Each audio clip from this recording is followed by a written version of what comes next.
Hey coin collectors, and welcome to the Big D Coin Channel. It's DC here, and we're looking at some 1978 United States quarters. You see this one over here on the left has a D. This one over here has nothing. So this would be a Denver Mint quarter. This would be a Philadelphia quarter. At the Denver Mint in 1978, they made 287 million. The Denver Mint. At the Philadelphia Mint in 1978, they made 521 million. So about 3/4 billion between the two of them. Are any of them valuable? If you can get this into MS65, you're starting to talk about $7 to $10. If you get this in a proof 65, and of course you know the proof coins aren't going to have a D on them, right?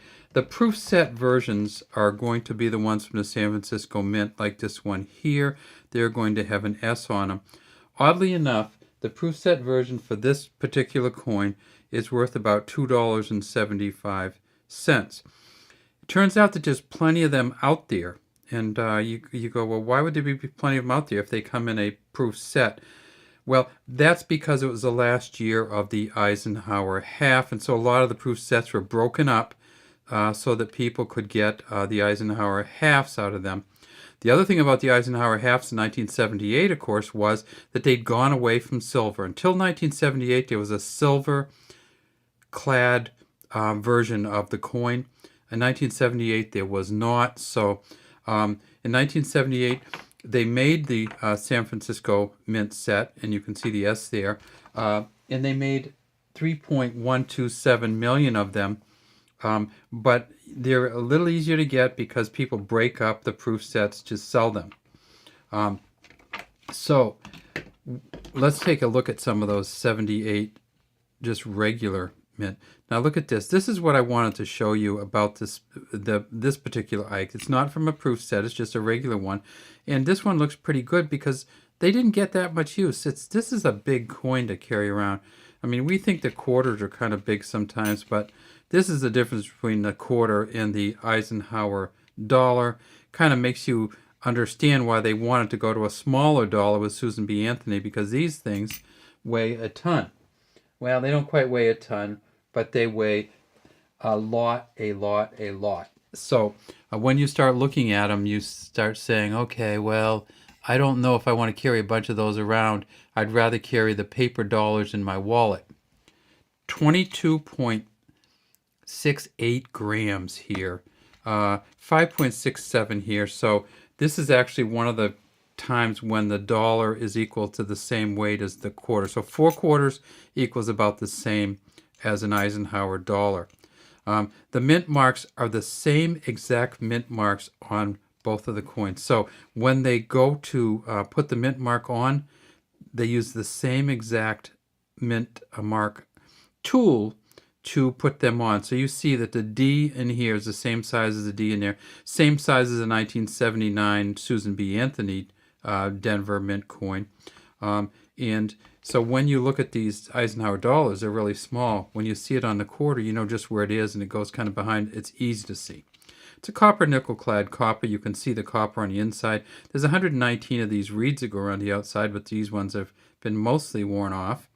And when we get to the back, we see that it has the eagle on the back. It says United States of America at the top, E pluribus unum underneath the USA, right above the eagle's head.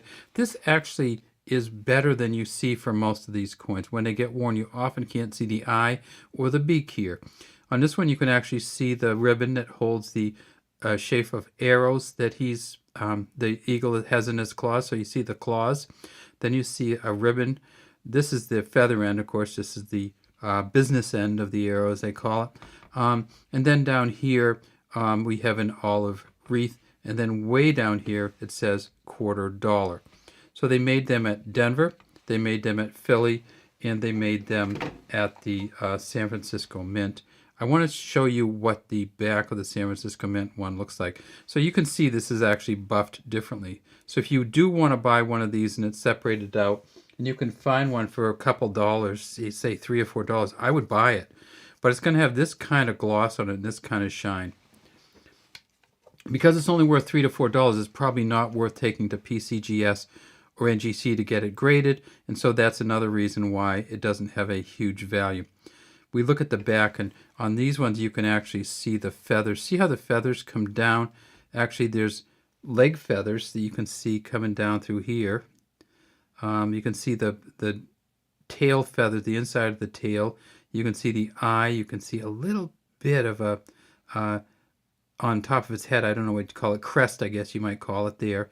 And then you can see the beak really well, and the feathers all come down here.